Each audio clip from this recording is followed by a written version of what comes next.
Caprarulo, en realidad es Caprarulo, no Rulo, Caprarulo, economista, director de Analítica Consultora. Buen día, Claudio, ¿cómo estás? Josefina Tajes aquí desde el arranque.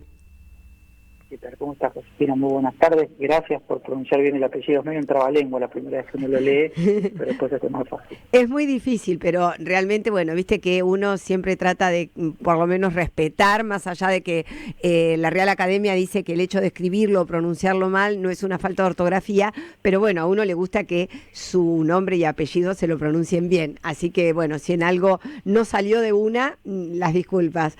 Claudio, realmente estoy muy interesada en que nos cuentes un poquito un tema que seguramente va a ser muy ilustrativo de tu boca, que es el tema de qué pasa con las empresas pymes, cómo pueden hacer para desarrollar sus producciones frente a los desafíos que las atraviesan, ¿no? Como la inflación que estamos teniendo, los problemas de productividad, la importación. Contale un poquito a nuestros oyentes. Bueno, obviamente el escenario para las empresas pymes en la Argentina ya hace un tiempo largo que viene siendo muy complejo. No te diría en términos de producción, porque cuando uno analiza los distintos indicadores ve que sobre todo hasta el tercer trimestre del año pasado la economía tuvo, Un después de la crecimiento. pandemia, una buena recuperación y eso se tradujo en mayores índices, por ejemplo, de producción de la industria. Pero sí el desafío es decir, bueno, esta recuperación que vienen mostrando las empresas, cómo hacerla sostenible, cómo cubrirse, como vos bien decías, frente a un escenario de tanta inflación y con las expectativas hacia adelante tan desordenadas, ¿no? Porque si a cualquiera que le preguntemos, bueno, ¿cómo va a ser la Argentina dentro de un año? Es difícil contestar esa Claro, pregunta, claro. Y ¿no? sobre Hay todo, elecciones presidenciales. ¿cómo hacen para evaluar su futuro, no es cierto? ¿Cómo hacen, digamos?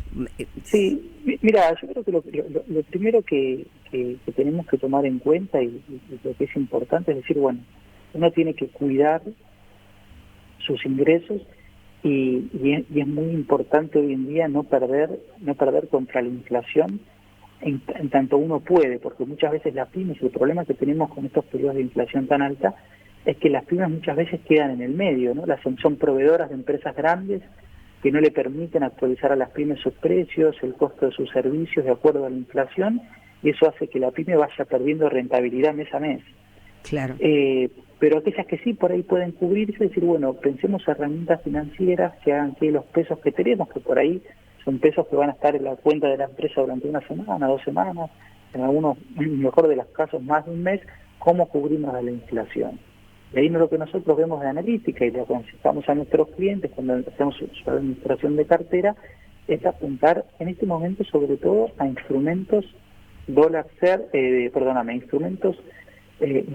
SER que están atados a la inflación y al mismo tiempo tratar de, ya cuando hay un plazo, un horizonte más largo de que vamos a mantener esos activos en nuestra cartera, de apuntar también a instrumentos que nos permitan cubrirnos una dolarización, los famosos instrumentos dólar link.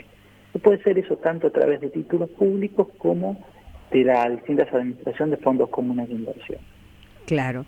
Y escuchame una cosa, Claudio, en el contexto, cómo se explica el crecimiento ¿Hola? cómo se explica el ¿Se cortó? crecimiento? Ahí está. ¿Me escuchás? Sí, ahí va, disculpa, hubo un No, pequeño corte. no, perfecto. Lo que consultaba era lo siguiente. A ver, ¿cómo se explica el crecimiento mínimo que tuvo la economía en el primer semestre, digamos, con la inflación de casi 2 dígitos, con las sequías que fueron importantes, con la volatilidad, con este tema tan conflictivo, tan complicado que hemos tenido de los distintos tipos de cambio, desde el análisis tuyo, ¿no? O sea, ¿cómo explicarías esto? Bueno, lo que nosotros seguimos viendo obviamente es que, por ejemplo, cuando uno analiza el IVA de DFI, que es un muy buen indicador del consumo interno, sigue creciendo por encima de la inflación. Y ahí tenés una característica que está relacionada por un lado con que el nivel de empleo se mantiene en tasas elevadas. La tasa de desocupación en el primer trimestre el nivel de desocupación se mantiene en tasas bajas, el nivel de ocupación se mantiene en tasas elevadas, la tasa de desocupación fue del 6,9% en el primer trimestre del año, y eso hace que más allá de que los ingresos hayan perdido poder de compra, la masa salarial se mantenga relativamente alta, ¿sí? Claro. Al mismo tiempo, obviamente, lo que nosotros hay un efecto de que los pesos que hay en la calle, como uno sabe que en un mes van a perder 8% de su valor, se vuelcan más al consumo. Los niveles de consumo se mantienen altos. Me parece que la pregunta más, al menos la que yo me hago, me parece más importante, es decir, bueno, más allá de lo que haya pasado el primer trimestre y parte de este segundo, que ya lo estamos terminando, es si esta situación es sostenible hacia adelante.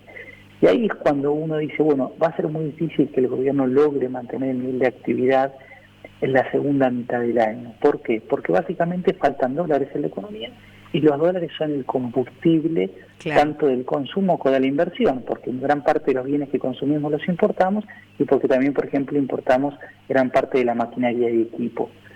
Entonces, claro, en ese contexto, la repregunta sería, bueno, esta caída en el nivel de actividad, ¿de qué nivel va a ser? ¿Va a ser muy alta? ¿Va a ser muy grande? Bueno, creo que ahí va a depender mucho de la cintura que tenga el gobierno para administrar esta escasez de dólares, que en la segunda mitad del año se va a profundizar. Claro, y sobre todo este tema de que está aún sin resolver, qué es lo que está pasando con los fondos que el Fondo Monetario Internacional debería remitir, ¿no es cierto? O sea, qué es lo que está pasando que todavía no está resuelto, ¿no? Ese es un tema que creo que en cuanto a las reservas es significativo, porque las caídas de reservas sigue existiendo y cada vez más acelerado, ¿no? Claudio, acá Omar te va a hacer una preguntita. Claudio, muy buenos días, ¿cómo estás? ¿Cómo estás, Omar? María. Claudio, sabes que uno se pregunta siempre el tema del consumo, el tema de la situación socioeconómica de la Argentina, y también, bueno, no podemos dejar de preguntar, digo, esto es una estrategia también de distintos sectores sociales, quizás medios o medios altos, de apostar al consumo y de alguna manera no poder ahorrar porque es imposible, o simplemente es una situación que se está dando en estos últimos tiempos, producto también de la inflación que estamos atravesando. Perdóname, pero sabes que según mi microcorte no te escuché el inicio de la pregunta. Si por favor me la puedes repetir. No, digo, si es una estrategia el tema del consumo por parte de sectores sociales, porque uno va, por ejemplo, por la calle caminando y se encuentra con, bueno, los restaurantes llenos, la gente viaja un montón, digo, pero hay otro sector también vulnerable que por ahí no llega a fin de mes, digo, ¿esto se traduce en una estrategia de estos sectores económicos quizás de clase media o clase media alta, o es producto también de lo que estamos atravesando en Argentina? Mira, me parece que es muy buena tu pregunta y te la voy a relacionar con lo que hablábamos al principio respecto de las pymes, ¿no? Sí. Cuando uno atraviesa un régimen de alta inflación como el que estamos atravesando nosotros, la economía se vuelve cada vez más heterogénea. ¿Esto qué quiere decir? Que los distintos sectores que la forman empiezan a tener cada vez entre ellos diferencias más grandes. Entonces, así como decíamos, bueno, por ahí hoy en día a una empresa grande, a una multinacional es más fácil pelear frente a la inflación, a las pymes les cuesta más. Bueno, esto también se traduce en los trabajadores, como decíamos muy bien vos, los trabajadores de mayores ingresos, sobre todo aquellos que están cubiertos por paritarias, en los últimos años pudieron más o menos estar cerca de lo que pasó con el aumento en el nivel de precios general. Sin embargo, hay un sector muy grande de la economía, un sector informal, que queda fuera, que es alrededor del 50% de de los trabajadores, que viene perdiendo consecutivamente desde el 2018. Claro.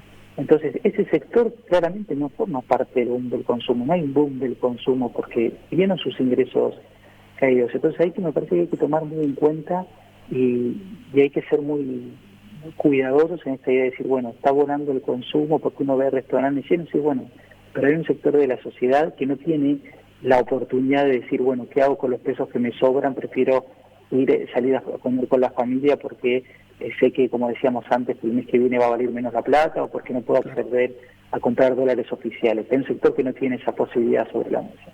Claro, es totalmente así. Claudio, te agradezco muchísimo esta entrevista para el arranque.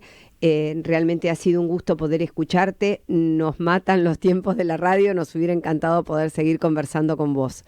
Un placer que hayas pasado por el arranque por Radio Sónica. Para mí también lo fue, la seguimos la próxima. Un abrazo grande. Gracias, un abrazo. Claudio Capra Rulo Caprarulo, economista, director de Analítica Consultora, pasó por el arranque.